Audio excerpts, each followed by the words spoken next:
Donc, autour de la table, Isabelle Mas, salut Isabelle, Bonjour, associé Vae Solis, Mathieu Courtecuisse, salut Mathieu, président fondateur de SIA Partners, tu fais partie de ceux, mais justement, j'ai envie de t'entendre là-dessus, qui sont censés redonner un petit peu de compétitivité à notre industrie. Merci. Bonne chance. Et puis Nicolas Marquez, salut Nicolas, Bonjour. directeur général de l'Institut Molinari. Tu travailles évidemment énormément sur l'ensemble de ces questions. Donc, rapport de Rexecode, on va en voir la couverture. Denis Ferrand, d'ailleurs, le directeur général de Rexecode, il sera avec nous dans une dizaine de jours. Non pas lundi prochain, mais lundi d'après. Donc, on y reviendra très très largement, parce que moi, je vous dis, je vous le disais en sommaire, mais pour moi, c'est un choc. Donc, la France perd des points dans tous les secteurs. Et ce n'est pas simplement une compétitivité qui s'érode doucement. Non, ce que dit Rexecode, c'est on retrouve une pente comparable à celle que nous avions dans les années 2000. Donc, c'est-à-dire que c'est à nouveau une perte de compétitivité spectaculaire et encore une fois au cœur de l'Union européenne. Et vous voyez le graphe. Alors, il y a évidemment que c'est boulot de Rexecode, il y a toujours beaucoup de graphes. Celui-là est pour eux le plus significatif, c'est-à-dire que c'est lié à la part de production industrielle au cœur de notre pays, mais pas seulement. Donc, sur l'ensemble des productions industrielles, on a perdu de la compétitivité. Il nous reste vin et spiritueux et cuirs et peaux. Voilà, c'est les seuls éléments marchands sur lesquels on résiste. Donc, lien direct avec la poursuite de la désindustrialisation, mais pas seulement. Ce que Rexecode met aussi en avant, il y a toute une partie quali dans leur étude, et le mix perçu aujourd'hui de la production industrielle française, c'est toujours prix élevé, qualité médiocre. Je le disais, tout ça, Nicolas, tiens, je vais démarrer avec toi, tout ça après 10 ans de politique de l'offre. C'est-à-dire qu'on fête les 10 ans du rapport Gallois. Ouais. On a eu le CICE transformé en baisse de charges. On a eu ensuite avec Macron toutes les réformes autour du Code du travail, de la flexibilité donnée au temps de travail. On a à nouveau des baisses de coûts du travail d'ailleurs. Je ne sais pas si tu le confirmes, mais en termes de coûts du travail horaire dans le secteur manufacturier non marchand, on est à peu près kiff-kiff avec l'Allemagne. Tout ça aujourd'hui. En net, on est à peu près kiff-kiff. 42 € de l'heure, je crois, à peu près. Voilà, c'est ça. Mais en fait, on parle beaucoup de politique de l'offre, mais vous savez, plus on en parle, plus le problème subsiste. Parce que quand on regarde les chiffres, aujourd'hui, quand on regarde ce que dégagent nos entreprises en excédent net d'exploitation, il y a 41% qui est fiscalisé, parce qu'on a 2 couches de fiscalité en France. Et c'est fondamental. On a la couche traditionnelle, l'impôt sur les sociétés, et là, on est en train de s'aligner. Non, mais attends, Nicolas, je te coupe tout de suite. En gros, la baisse de prélèvements sur les 10 dernières années, c'est à peu près 55 milliards. Qu'il reste encore... Tu contestes ce chiffre ? Je conteste l'intérêt de ce chiffre. C'est fondamental parce qu'on a beaucoup de prélèvements et donc on a fait des baisses de prélèvements pour compenser ça. Mais c'est parce qu'on a gardé beaucoup de prélèvements. On a gardé 2 couches de fiscalité. On a la fiscalité du partage des bénéfices qui est traditionnelle et là on s'aligne sur la moyenne européenne. Et on a un autre impôt sur les sociétés qui est mal calculé, qui s'appelle l'impôt de production, qui est pris que la société soit rentable ou pas rentable. Oui, quand on regarde... Ça ne devrait pas continuer à se dégrader. Tu sais, au moins ça se serait stabilisé avec 55 milliards. Non, parce qu'aujourd'hui, une entreprise italienne, elle paie 23% d'impôts sur ce qu'elle dégage. Une entreprise aux Pays-Bas, elle paie 21%. En moyenne, dans l'Union européenne, c'est 23%. Chez nous, c'est 41%. On a l'impôt sur les sociétés, et on a l'impôt de production. Donc on a 2 fois plus de fiscalité que nos voisins.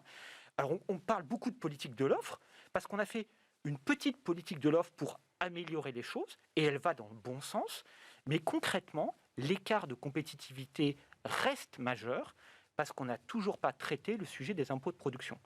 On a la fiscalité visible, là on est en train de s'aligner, et c'est bien pour l'attractivité, mais quand on regarde la compétitivité, il faut regarder tous les impôts que paient les entreprises, moins les subventions qu'elles touchent. Et quand on fait tous les impôts, moins les subventions, ça représente 41% de ce qu'elles dégagent avec leur activité économique, contre 23% en moyenne dans l'Union européenne. Mathieu ? Oui, ça reste le sujet pour toi. Moi, j'avoue, Nicolas, j'ai des doutes, parce que tu as quand même eu une baisse de prélèvement massive, et tu n'en vois aucun résultat. C'est pas vrai ? Pas le moindre. Ça serait encore pire si on n'avait pas fait ça.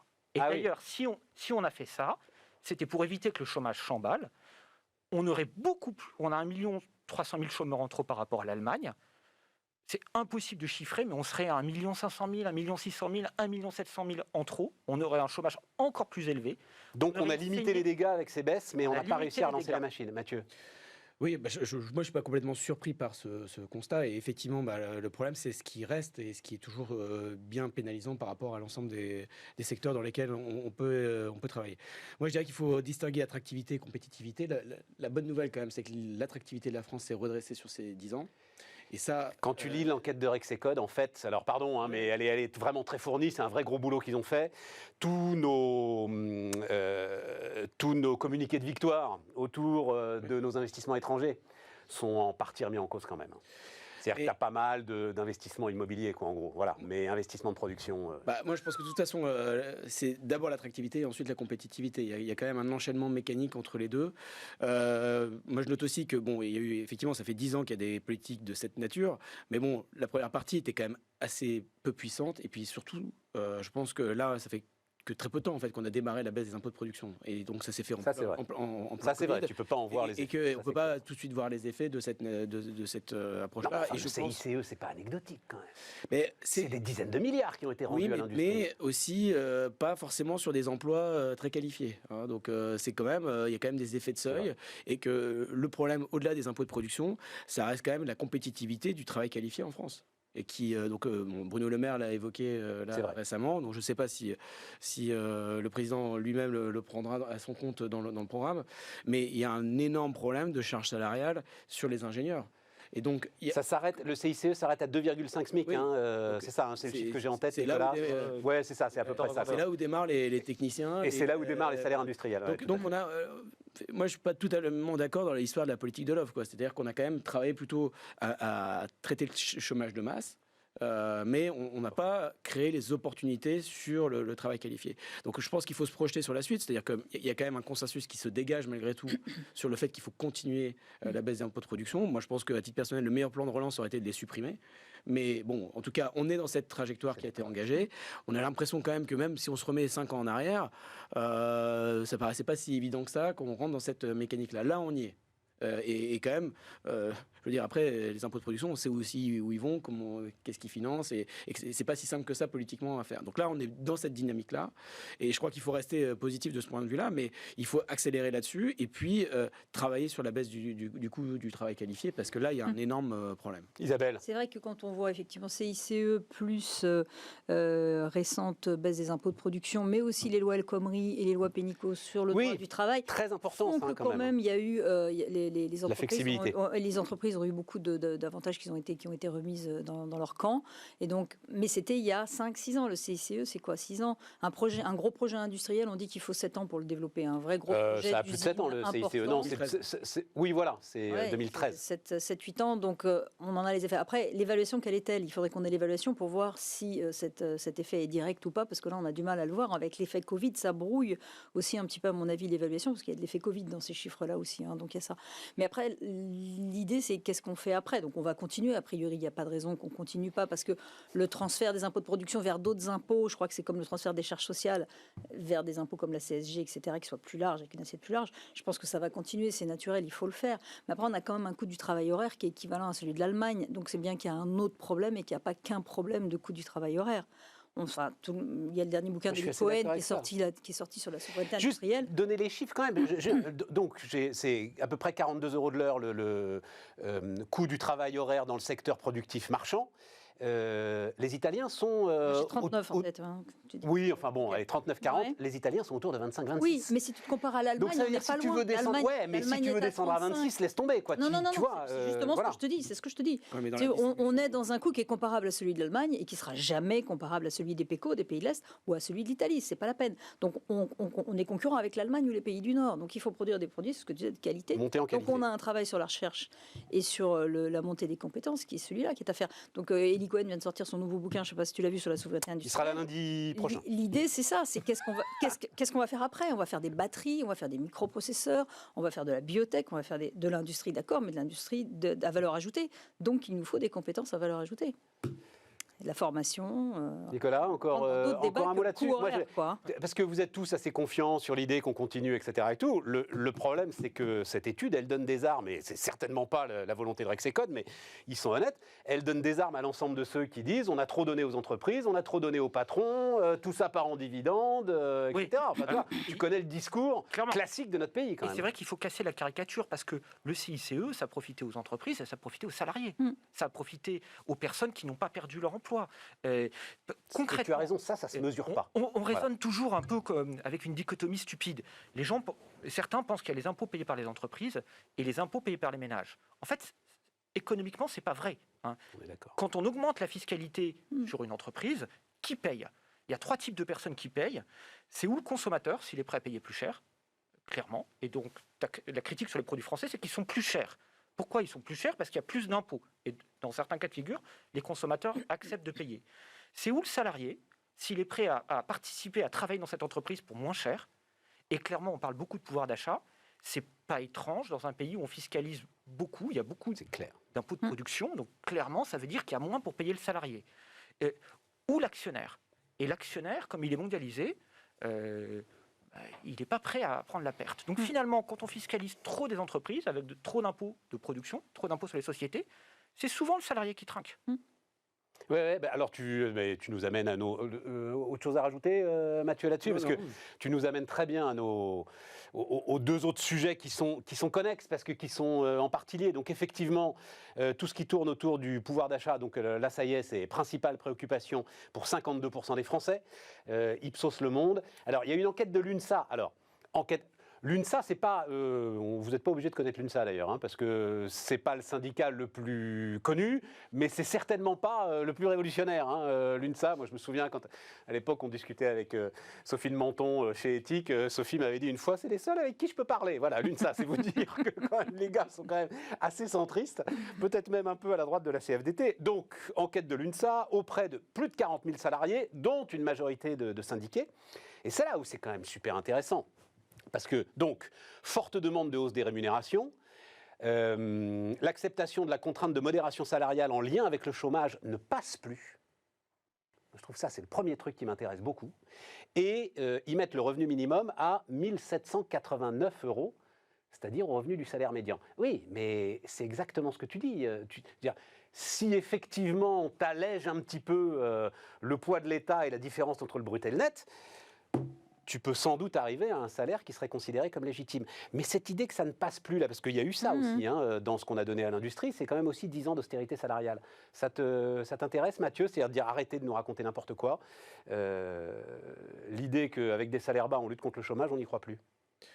Oui, et puis je pense que ça se traduit dans l'agenda politique et même dans la campagne telle qu'on est en train de la vivre. Tout à fait. En fait, finalement, le chômage est descendu, a dégringolé en termes de priorité, et en fait, alors qu'on pourrait promettre la société du plein emploi, ce que les gens veulent, c'est la société du pouvoir d'achat. Donc voilà. En fait, donc c'est exactement dans cette dichotomie-là qu'on est.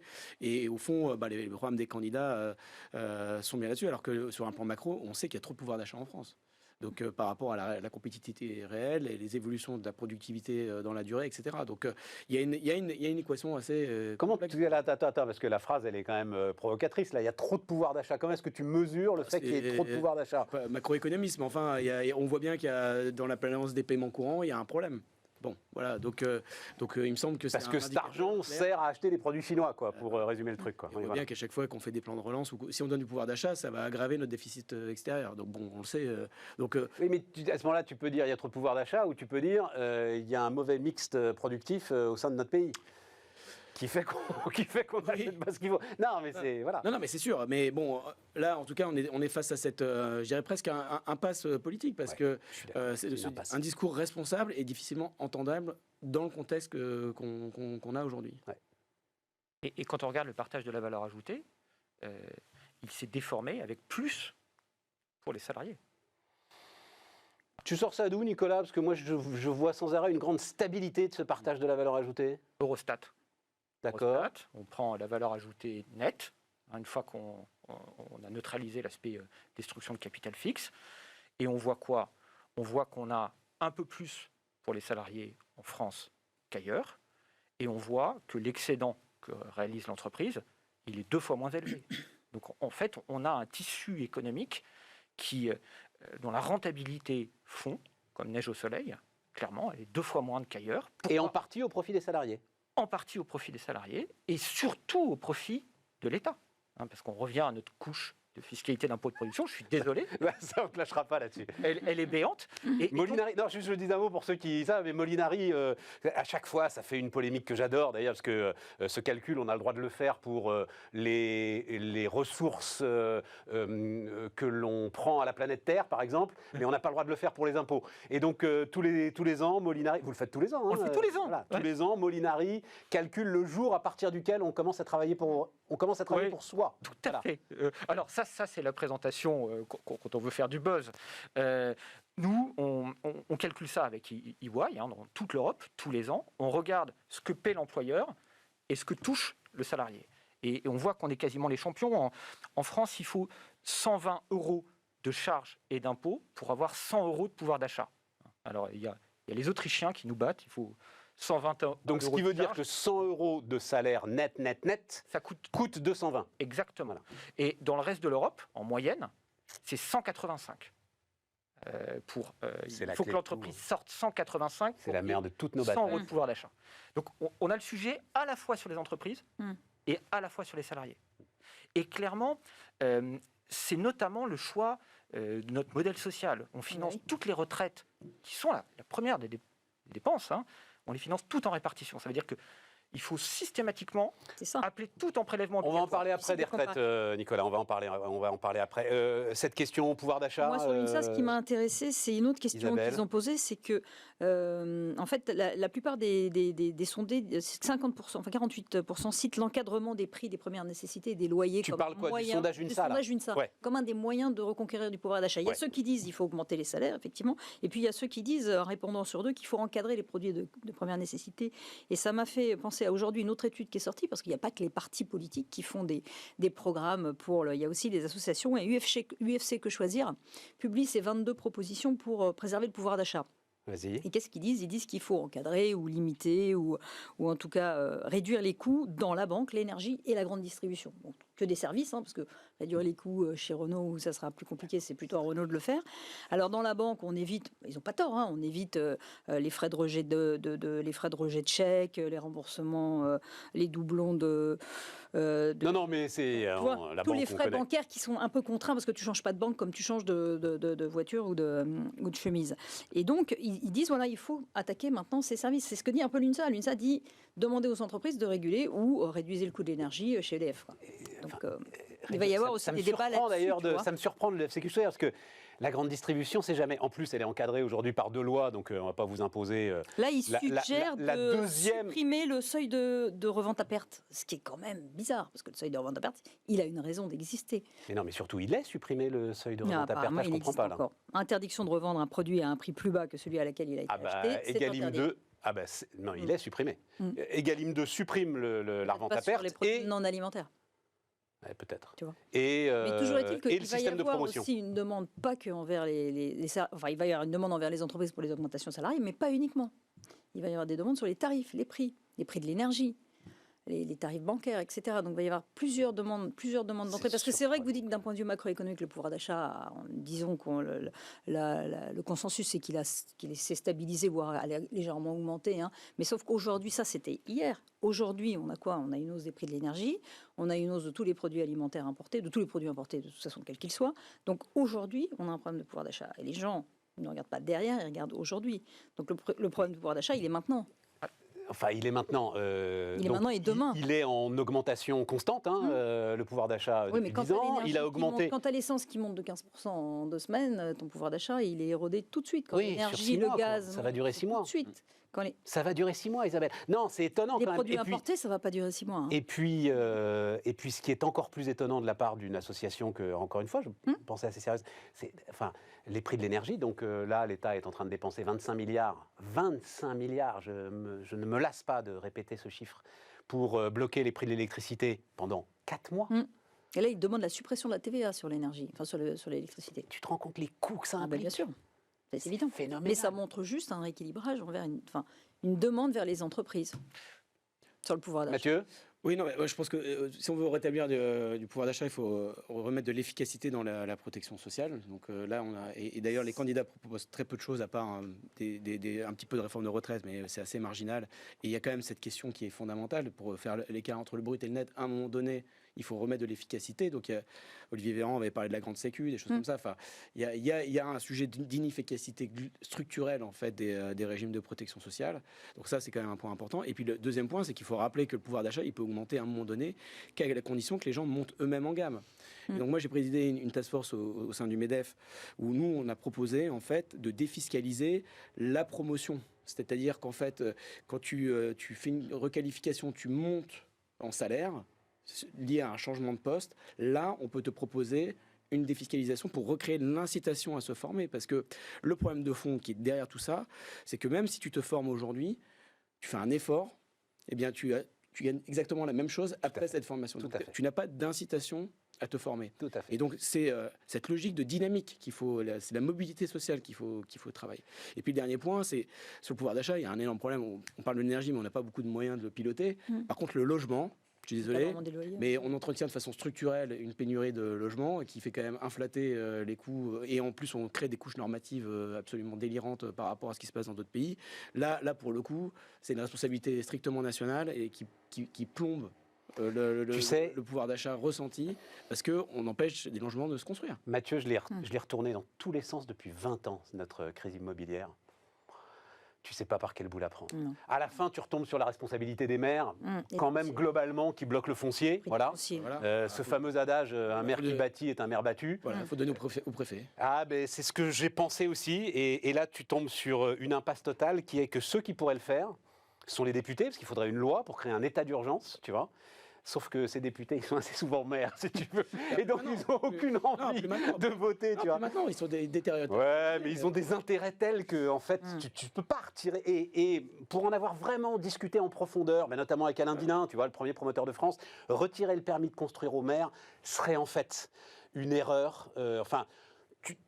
Tu renforcerais le pouvoir du léviathan étatique qui t'amènerait quand même une masse d'âneries mais tu peux faire aussi des dotations budgétaires au niveau des collectivités territoriales en fonction du rythme de construction. Enfin, il y a des choses en plus, comme si on leur enlève les impôts de prod, de toute façon, on peut s'amuser à mettre en place des mécanismes. Il y a aussi une autre façon de limiter le coût de transformation du bâti existant en nouveau logement, parce qu'il y a un surcoût quand tu transformes du bâti existant par rapport à quand tu construis.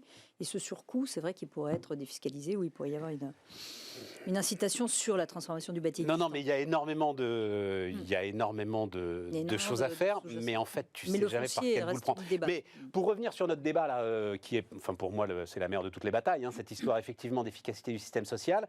Tu le vois dans les propositions. Donc j'ai pris les principaux, ceux qui sont aujourd'hui en position d'arriver au second tour. On verra ce qui se passe du côté de Mélenchon si jamais à un moment il émerge. Zemmour. Donc, mais à chaque fois c'est la même chose, c'est-à-dire à chaque fois il crée des systèmes qui permettent d'échapper en fait aux cotisations sociales. Donc Zemmour, c'est possibilité d'une prime de 3 mois de salaire sans charge sociale.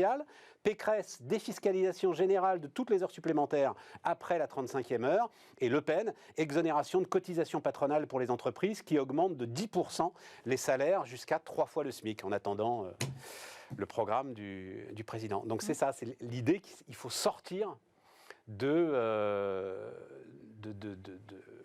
système social qui pompe la richesse produite.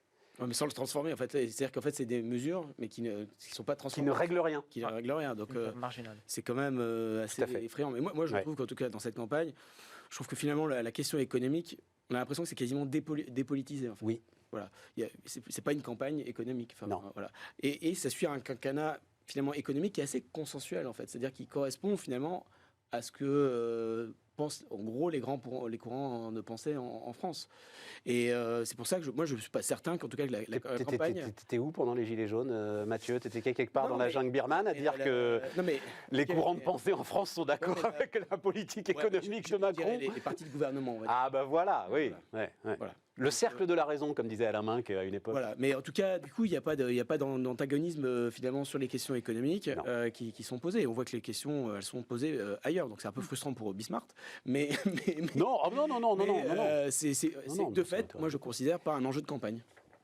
À ce sujet d'ailleurs, une phrase que j'ai trouvée très intéressante, puis il est temps d'en parler si jamais elle devait prendre une courbe vers la chute. Donc parlons de Frédéric Lemoine, ancien patron de Wendel, de la société d'investissement Wendel, qui rédige le programme économique de Valérie Pécresse. Et il dit un truc sur les chiffrages, avec lequel je suis assez d'accord. Je voulais votre sentiment là-dessus.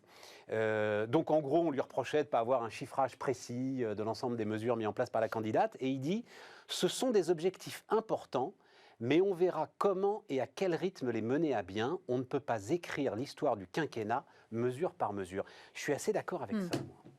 Nicolas, qu'est-ce que t'en penses? Les chiffrages comme ça, regarde Macron, quoi. Je veux dire, t'as un tas de chiffrages. Combien il voulait supprimer de fonctionnaires? 150 000. À l'arrivée, il y en a 6 000 de plus. Réforme des retraites, on va en reparler. Il a abandonné. Assurance chômage, c'est croupion. Enfin, je suis assez d'accord avec ça. Bon, clairement, il faut les faire. Il y a plein de choses qui sont faites et qui ne sont pas chiffrées. Et ce n'est pas très complexe. Je donne un exemple. On a beaucoup parlé de taxes GAFA. C'était facile de faire le chiffrage économique. Et c'était facile de dire que finalement, la taxe GAFA, elle ne serait pas payée par les gens du net américain, mais qu'elle serait payée par les consommateurs européens. Et d'ailleurs, les chiffrages qui ont été faits étaient bons. Parce que c'est un aspect isolé, il n'y a pas d'énorme interaction. On a tous vu que finalement, les produits qu'on achète sur Amazon, sur les marketplaces d'applications ou autres, sont un peu plus chers en France. Bon. Après, quand on est dans des sujets complexes, nous, on a fait un chiffrage sur les impôts de production. Tu nous l'avais donné la dernière fois avec passion. C'est complexe à faire et il y a plein d'hypothèses. Est-ce qu'on fait ça dans une période où tout va bien? Est-ce qu'on fait ça dans une période de boom? Est-ce qu'on fait ça dans une période de crise? Donc clairement, ce sont des outils. Il faut les avoir parce qu'on ne peut pas aller à l'aveuglette. Mais il faut savoir que c'est de la prévision. Oui, voilà, c'est ça. Ouais. Et donc, tu es un peu d'accord avec, avec Lemoine? Avec ce que dit Frédéric. Demander un chiffrage à l'euro près, ça a quelque chose d'un peu absurde. Isabelle, t'en penses quoi? Je suis tout à fait d'accord. Effectivement, de toute façon, on est dans une campagne présidentielle comme tout ordre de croyance. Il y a le camp de la gauche qui pense qu'effectivement, en augmentant les salaires et en relançant la demande, on va relancer l'économie. Il y a le camp plus hayekien, on va dire, qui dit supprimons 500 000, 200 000, 300 000 fonctionnaires et ça ira mieux, on va baisser les impôts de production et tout ira mieux. Donc il y a des croyances. Après, il y a les mesures délirantes comme, je ne sais pas, un revenu universel à 2 000 € par mois pour tous. Plus personne n'en a, des mesures délirantes. Mais dans les mesures normales, d'abord, il faudrait qu'on ait des économistes, une batterie d'économistes qui les chiffrent. Et puis, ça dépend comment on les applique. Est-ce que c'est 200 000 fonctionnaires? Est-ce que c'est 500 000? Est-ce qu'on attend les départs en retraite? Est-ce qu'on leur donne une prime? Donc, la plupart des choses sont inchiffrables. Ouais. Ou alors chiffrables vraiment au doigt mouillé, entre 10 et 30 milliards. Donc, si la mesure n'est pas complètement délirante, je pense que la chiffrer, avant de l'appliquer, avant d'avoir tous les tenants et les aboutissants, ça, c'est compliqué. Mathieu? Moi, je ferais juste deux remarques. La première, c'est qu'en Allemagne, il y a une coalition qui est arrivée à la tête du pays avec un programme de coalition hyper détaillé, mais non financé, un trou de 30 milliards. Donc, si même les Allemands eux-mêmes ils font un calcul, mais en fait, ils l'ont mis un peu de côté. Donc, ça veut dire quand même que même les Allemands ne le font plus. Bon, c'est pas mal, t'as raison. Bonne remarque. Et le deuxième point, c'est que je pense qu'il fait plutôt écho au fait qu'aujourd'hui, on s'est habitué à vivre des crises. On est en état de crise permanent. C'est-à-dire qu'il y a eu les crises financières en 2008, la crise des dettes souveraines en 2012-2013, qui avait quand même pas mal en fait, plombé le mandat de Hollande. Là, il y a eu la crise Covid. En ce moment, on a la crise énergétique et comme tu l'évoquais, de toute façon, si tu dois dépenser 25 milliards par trimestre, donc tu peux faire des micro-mesures à côté, mais tu as un tel tsunami que c'est très difficile. Et on vit en fait plutôt par impulsion. Et c'est pour ça qu'en réalité, ce pourquoi on vote aujourd'hui, c'est plus pour une capacité de gestion, une capacité d'avoir quand même quelques orientations, mais c'est ce sur quoi on va se positionner. Ouais, je suis assez d'accord. On marque une pause, on se retrouve dans un instant.